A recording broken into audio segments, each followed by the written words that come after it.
మహిళలకు అశ్లీల వీడియోలు పంపించడం నేటి సమాజంలో ఒక ఫ్యాషన్ గా మారింది. సామాన్యుల నుంచి సెలబ్రిటీల వరకు అంతా ఇలాంటి అనుభవాలు ఎదురు చూసిన వారే. తాజాగా కిరణ్ బేడి లాంటి ధీర మహిళకు ఇలాంటి పరిస్థితి ఎదురైంది. పుదుచ్చేరి లెఫ్టినెంట్ గవర్నర్ కిరణ్ బేడి అన్ని శాఖల అధికారులతో వాట్సాప్ గ్రూప్ ను ఏర్పాటు చేసింది. ఆ గ్రూప్ ద్వారానే అధికారులకు ఆమె ఆదేశాలు జారీ చేస్తుంటారు. ప్రజల సమస్యలను తెలుసుకోవడంతో పాటు వాటిని పరిష్కరించేందుకు ఆమె ఈ గ్రూప్ ను ఏర్పాటు చేశారు. అయితే పుదుచ్చేరిలో సహకార సంఘాల రిజిస్ట్రార్ పేరుతో కిరణ్ బేడికి 3 ఫోల్డర్లు వచ్చాయి. అయితే ఇందులో ఒక ఫోల్డర్లో అశ్లీల వీడియో వచ్చింది.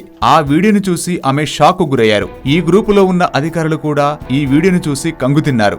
ఈ వీడియోతో పాటు సుమారు 30కి పైగా అసభ్య మెసేజ్లు కూడా ఉన్నాయి. వీటిని పంపించిన అధికారిపై చర్య తీసుకోవాలని కిరణ్ బేడి పుదుచ్చేరి రాష్ట్ర ప్రభుత్వ ప్రధాన కార్యదర్శిని ఆదేశించారు. శివకుమార్ అనే ప్రభుత్వ ఉద్యోగి దీనికి కారణంగా గుర్తించిన అధికారులు విచారణ అనంతరం అతన్ని విధుల నుండి తప్పించి అదుపులోకి తీసుకున్నారు.